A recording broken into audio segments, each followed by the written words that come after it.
रहीम physics second year National Book Foundation Federal Board. Last lecture में हमने chapter number 15 complete किया था with numerical. Chapter number 16 start करेंगे आज। First one topic is pressure exerted by gas molecules, कि जो gas के molecules हैं वो जो प्रेशर एक्सर्ट कर रहे होते हैं वो असल में क्या होता है कि जो मॉलिक्यूल्स गैस के होते हैं they are always in the state of continuous random motion in a container. अगर आप गैस लें, उसको किसी कंटेनर में किसी भी आप बर्तन में अगर बंद कर देते हैं तो फिर भी उसके जो मॉलिक्यूल्स हैं वो हर वक्त मूव करते रहते हैं और वॉल्स ऑफ द कंटेनर की दीवारों के साथ बार बार आके टकराते रहते हैं। वो एक दूसरे के साथ भी टकराते हैं और वॉल्स ऑफ द कंटेनर के साथ भी टकराते हैं और ऐसे में मॉलिक्यूल्स जो हैं वो एक प्रेशर क्रिएट कर देते हैं। लेकिन उनका ये जो कोलिजन होती है ये टोटली इलास्टिक कोलिजन होती है। दो किस्म की कोलिजन होती है, elastic and in elastic collision. Elastic collision आपने पढ़ा हुआ है, पीछे भी फर्स्ट ईयर में भी है इसमें कुछ थोड़ा बहुत टॉपिक के, जिसमें कोई भी एनर्जी लूज नहीं होती, यानी कि टोटल एनर्जी कंजर्व भी रहती है, no loss of energy, heat और बाकी जो एनर्जीज है वो लूज नहीं होती। लेकिन वो जो मोमेंटम है वो इक्वल अमाउंट में ट्रांसफर करते हैं। तो लिहाजा जो रेट ऑफ मोमेंटम है ये भी आपने पढ़ा हुआ है, क्योंकि रेट जब भी आ गया तो वो क्या आ जाएगा, टी से डिवाइड हो जाएगा। तो ये क्या आ जाएगा, rate of momentum delta P by delta T. अब सपोज करते हैं कि ये हमारे पास एक क्यूबॉइड शेप का कंटेनर है, ठीक है। अब इसके जो है ये एक्स एक्सिस हैं, ये वाई एक्सिस हैं और ये जेड एक्सिस हैं। एक इसका जो है हम इसको जो है वो फेज 1 कह देते हैं, इसका फेज 1 ये वाला है। इसके बिल्कुल ऑपोजिट जो होगा वो हो जाएगा फेज 2, ऊपर फेज 3 है, नीचे फेज 4 है, चारों तरफ इस तरीके से। अब आपने पढ़ा हुआ है कि पीछे न्यूटन के उसके लॉ के मुताबिक, ठीक है, उसमें क्या कहा गया है कि जो प्रेशर है, ठीक है, यहाँ से शुरू करते हैं कि प्रेशर इक्वल होता है फोर्स पर यूनिट एरिया के। लेकिन अभी हमने पढ़ा कि जो प्रेशर फोर्स है वो क्या हो जाएगा, चेंज इन मोमेंटम के इक्वल हो जाएगा। तो प्रेशर इज इक्वल टू, इसकी जगह पे क्या करेंगे, delta P by delta T, यानी change in momentum into 1/a यानी कि एफ की जगह पे डेल्टा पी बाय टी निकाल दिया। अब चूंकि प्रेशर जो है वो गैस एक्सर्ट कर रही है बॉक्स के ऊपर और वो डिपेंड कर रहा है नंबर ऑफ मॉलिक्यूल जितने हिट करते हैं। अब देखिए अगर ज़्यादा मॉलिक्यूल इसके ऊपर जाके हिट करेंगे तो ऐसी सूरत में जो प्रेशर हो जाएगा उस फेस के ऊपर, जो फोर्स लगाएगी वो ज़्यादा होगा। अब हम कंसिडर करते हैं कि कोई एक आइडियल गैस है। आइडियल गैस कौन सी गैस होती है कि जो हमारे तमाम तर लॉज को ओबे कर रही होती है, आइडियल गैस है। उसके n नंबर ऑफ मॉलिक्यूल्स हैं, ठीक है, और वो रैंडम मोशन करते हुए इसकी एक फेज, जो एक फेज साइड है ना उसको L कह देते हैं। ईच साइड L है, ठीक है, ये भी L है, ये भी L है और ये भी L है, ये भी चारों साइडें जो हैं इसकी L हैं। सो क्या करता है कि वो मूव कर रहा है वेलोसिटी v के साथ, वो आता है इधर स्ट्राइक करता है v वेलोसिटी के साथ। अब जो फोर्स पर यूनिट एरिया के ऊपर एक्सर्ट करेगी वही उसका प्रेशर होगा जो हमने पढ़ा हुआ है। अब फॉर एग्जांपल कि एक गैस का मॉलिक्यूल है जिसका मास m है और वो फेस जो इसका 1 है कंटेनर का एक्स एक्सिस के अलोंग इस तरफ वो वेलोसिटी जो है वो कर रहा है, शो कर रहा है v1x, ठीक है। हम इसको वैसे शो करें कि वो v1x के साथ वेलोसिटी के साथ आगे जा रहा है। तो ऐसे में जो मोमेंटम था वो क्या होता है, mv, टोटल मोमेंटम mv होगा। तो अलोंग जो फेस 1 हो जाएगा वो क्या हो जाएगा, वो आ जाएगा mv1x अलोंग जो है फेस 1 के। अब जो फाइनल उसकी जो मोमेंटम होगा वो नेगेटिव टू x डायरेक्शन, देखिए इस तरफ मूव करेगा x, इस तरफ मूव करेगा तो वो कौन सी है, नेगेटिव x, ठीक है ना। अब ये ऊपर y है तो नीचे मूव करेगा तो क्या है, नीचे की तरफ वो है नेगेटिव y। ऐसे ही z है तो इस तरफ मूव करेगा तो वो क्या आ जाएगा, माइनस z एक्सिस, यानी कि उसका पॉजिटिव नेगेटिव दूसरी तरफ आ जाएगा। ऐसे में जो डेल्टा p है, चेंज इन मोमेंटम है, वो क्या हो जाएगा, माइनस mv1x। अब जो टोटल आ जाएगा डायरेक्शन से करके तो वो क्या आ जाएगा, delta p is equal to -2 mv1x। अब law of conservation of momentum के मुताबिक जो मोमेंटम वॉल उसके ऊपर लगेगा वो किसके ऊपर किसके इक्वल होगा, 2m v 1x या x1 जो x एक्सिस के अलॉन्ग फेज 1 की तरफ लग रही है उसके इक्वल होगा। सो ये किसके इक्वल हो जाएगा, 2m v x1 या 1x, कोई फर्क नहीं है। अब ये देखें कि स्ट्राइक उसने किया पहले फेज 1 में L की तरफ, फिर वो चला गया इसके सेकंड फेज की तरफ ऑपोजिट, यानी कि इससे टकराया, रिबाउंड किया और वापस फेज 2 की तरफ चला गया। L ये है और L ही लेंथ उसकी भी हो जाएगी। तो टोटल डिस्टेंस कितना कवर किया इसने, L इधर और L इधर, तो टोटल डिस्टेंस कवर क्या हो जाएगा, 2L हो जाएगा।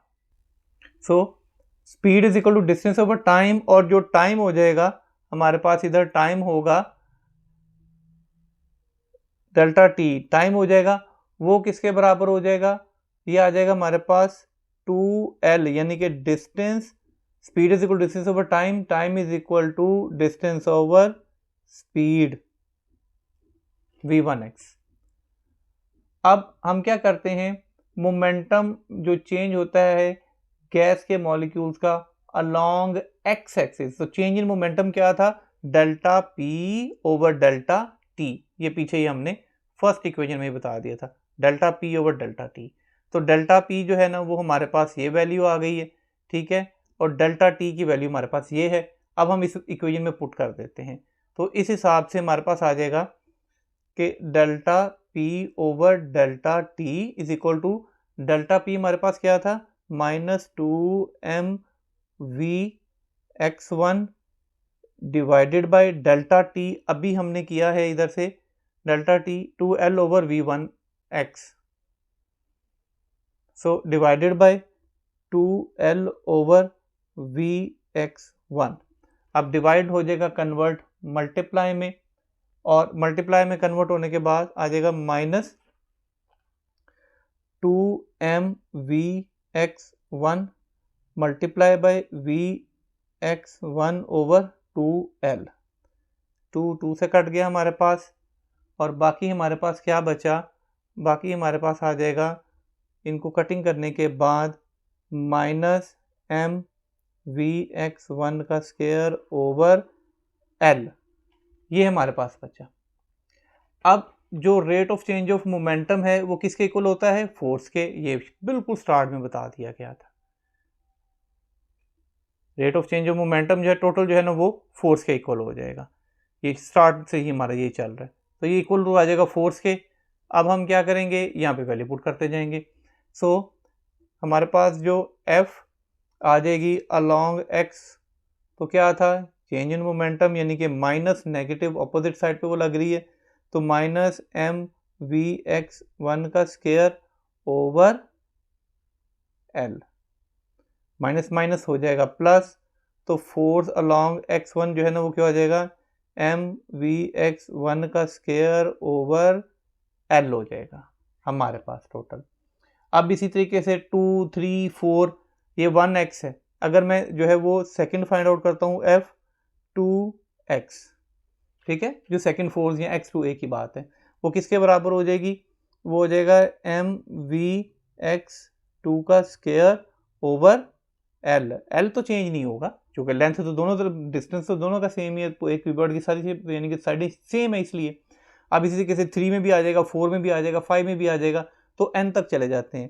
तो f का जो x अप टू n जो है ना वो होगा, वो किसके इक्वल होगा, ये हमारे पास आ जाएगा m v x n का स्क्वायर ओवर L के इक्वल हो जाएगा। अब ये टोटल अगर हमने force along x axis find out करनी है तो इन सब को प्लस कर दिया जाएगा। अब जितनी भी फोर्सेस अलोंग एक्स एक्सिस हैं वो क्या हो जाएगा, fx1 2 3 अप टू n तक चला जाएगा। अब यहाँ पे उनकी हम वैल्यूज पुट कर देते हैं। जो नेट फोर्स अलोंग x के होगी वो F1 क्या था हमारे पास, वो था m vx1 का square over L, plus F2 क्या हो जाएगा, m vx2 का स्क्वायर ओवर L, प्लस ये क्या हो जाएगा m vx3 ओवर L का ये स्क्वायर। और ये सॉन चलता ही रहेगा n तक। तो ये क्या हो जाएगा हमारे पास m v n x का स्क्वायर ओवर l हो जाएगा। अब ये देखें इन सब में से m ओवर l ये सेम है, बाकी तो वेलोसिटीज उसकी जो चेंज हो रही हैं, ठीक है, वो v1 अलॉन्ग x एक्सिस है, वो सारा चेंज है, लेकिन जो सेम चीज़ है वो हमारे पास m ओवर l है। तो हम जो है वो अलॉन्ग x एक्सिस जो है वो ले लेंगे, इसमें से कॉमन ले लेंगे हम m ऊपर से, नीचे से l कॉमन ले लिया, बाकी हमारे पास क्या बचा, हमारे पास बचा vx1 का स्क्वायर प्लस vx2 का स्क्वायर प्लस vx3 का square up to so on, ये चलता रहेगा हमारे पास n x का स्क्वायर तक, यानी कि 1 2 3 जितने भी नंबर ऑफ मॉलिक्यूल्स। अब हम इसको जो है मल्टीप्लाई कर देते हैं n के साथ। फॉर एग्जांपल जो है वो इस मैस के अंदर n नंबर ऑफ मॉलिक्यूल्स थे, हमें क्या पता गैस के मॉलिक्यूल कितने थे, हमने उसको n कर दिया कि हम इसको n से मल्टीप्लाई कर देते हैं, मतलब नंबर ऑफ मॉलिक्यूल्स। तो fx हमारे पास क्या आ जाएगा, ये आ जाएगा m n ओवर l, यही इक्वेशन सिर्फ n से मल्टीप्लाई करना है। बाकी हमारे पास क्या आ जाएगा vx1 का स्क्वायर प्लस vx2 का स्क्वायर प्लस vx3 का square up to on vxn का स्क्वायर, ये चलता रहेगा यहां तक। अब हमें पता है कि अगर टोटल मास जो है वो गैस का उसके n मॉलिक्यूल्स का, ठीक है, ये सारे के सारे को जो है ये सब को मैं कह देता हूं कि जो है vx1 का स्क्वायर प्लस vx2 का स्क्वायर, इसे मल्टीप्लाई किया, इसे डिवाइड भी करना पड़ेगा इनसे, मैंने लिखा नहीं, का स्क्वायर प्लस vx3 का स्क्वायर अप टू सॉन जितना भी जा रहा है हमारे पास vxn का स्क्वायर ओवर कंप्लीट n जो है ये सारे का सारा किसके इक्वल है हमारे पास vx का स्क्वायर, यानी कि मीन्स के टोटल मास जो आ गया वो हमने इस तरीके से डिनोट कर दिया। सो f इज इक्वल टू, यहाँ से क्या हो जाएगा फिर m n ओवर l, ये सारा उसके बाद जो था वो किसके, हमने साथ में vx जो हमने इक्वल किया था उसके टोटल उसके वॉल्यूम के इक्वल जो है x एक्सिस के अलोंग स्क्वायर का आ जाएगा। अब यहाँ पे जो vx का स्क्वायर है ये basically mean square of the velocity, जितने भी मॉलिक्यूल्स उसके मूव कर रहे हैं अलोंग x एक्सिस, और mean square velocity v square जो है ना वो किसी भी गैस के मॉलिक्यूल का मतलब होता है सारी जो है ना उसकी वेलोसिटीज़ के बराबर। तो इसी कैसे मैं इसको ये कर सकता हूँ कि हमारे पास वी स्क्वायर यानी कि जो मीन उसकी वेलोसिटीज़ का स्क्वायर है वो किसके बराबर आ जाएगा, ये आ जाएगा वी एक्स का स्क्वायर प्लस वी वाई का स्क्वायर प्लस वी यानी कि अलॉन्ग z का स्क्वायर, ये टोटल सबको प्लस करके हमारे पास v का स्क्वायर आता है। अब अगर ये सब का सब जो है वो बराबर हो सारे, ठीक है, रैंडम मोशन है, बहुत ज़्यादा नंबर ऑफ मॉलिक्यूल्स हैं, हम उनको नहीं गिन सकते, तो हम उसका जो मीन स्क्वायर वेलोसिटीज़ का है वो ले लेते होते हैं, यानी कि इनके सब के स्क्वायर। तो हम क्या देते हैं कि जो ये जो v स्क्वायर है इसको हमने मीन करके क्या कर दिया, इज इक्वल टू 3vx का स्क्वायर, यानी कि ये सारे बराबर हैं, ये भी vx है, ये भी vx है, vx तो 1vx 2x और 3vx सब की तरफ बराबर है, तो हमने उसको सबको x पुट कर दिया, vx उन सबको प्लस कर दिया, 1vx 2x 3vx, तो 3vx का स्क्वायर किसके इक्वल आ जाएगा। सो हम यहाँ पे अब वैल्यूज़ ऊपर वाली इक्वेशन में इसकी वैल्यू पुट कर देते हैं, इस इक्वेशन में हम इसकी वैल्यू पुट करेंगे, तो हमारे पास जो वैल्यू आ जाएगी वो आ जाएगी F x is equal to M N over L, ये आ जाएगा, और बाकी हमारे पास आ जाएगी, अगर यहाँ से हमने वी एक्स की वैल्यू जो है वो फाइंड आउट करनी होगी तो ये इधर जाके किसके इक्वल हो जाएगी, वी एक्स का स्क्वायर किसके इक्वल हो जाएगा, v का स्क्वायर ओवर 3। तो इसके साथ हम क्या लिख देंगे फिर, v का स्क्वायर ओवर 3 के इक्वल आ जाएगा। अब जो पास्कल्स लॉ है, प्रेशर गैस जो है वो इक्वली तौर पे ट्रांसमिट होता है, तो इस तरीके से हम उसके जो है वो प्रेशर भी फाइंड आउट कर सकते हैं। प्रेशर भी हम कैसे करेंगे, जो प्रेशर है ये क्या होता है, फोर्स ओवर एरिया। एरिया यहाँ पे एल का स्क्वायर है, क्योंकि एक साइड हमने कहा है एल है, दूसरी भी एल है, तो एल का स्क्वायर हो जाएगा। अब यहाँ पे इसके साथ जो है वो एल का स्क्वायर हम मल्टीप्लाई कर देंगे। तो देखें जब एल का स्क्वायर मल्टीप्लाई करेंगे, नीचे एल का स्क्वायर है ना, तो क्या आ जाएगा, एफ ओवर एल का स्क्वायर, तो नीचे एल का क्यूब हो जाएगा। तो एट द एंड हमारे पास जो प्रेशर बनेगा वो बनेगा एम एन ओवर एल का क्यूब और साथ में वी स्क्वायर ओवर 3। ठीक है, अब यही जो है वो हमारे पास मैक्सिमम आप क्या कर सकते हैं, ये जो एल का क्यूब है, ठीक है, इसको आप वॉल्यूम में कन्वर्ट कर सकते हैं। यहाँ पे आप वॉल्यूम की जगह v भी लिख सकते हैं।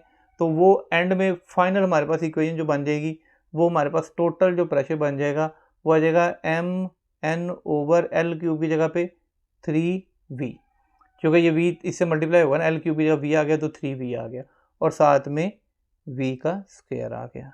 ये हमारे पास जो है वो फाइनल जो है वो एक्सप्रेशन बनती है for the pressure of ideal gas. जितना भी आइडियल गैस के ऊपर प्रेशर करेगा, यहाँ पे बस आपने ये देख लेना है कि ये v ओवर 3 है ना, तो हमने इसकी जगह पे वैल्यू पुट कर दी, एल का स्क्वायर है, यहाँ पे हम इसकी जगह एल स्क्वायर करेंगे तो एल का क्यूब हो गया बस यहाँ पे।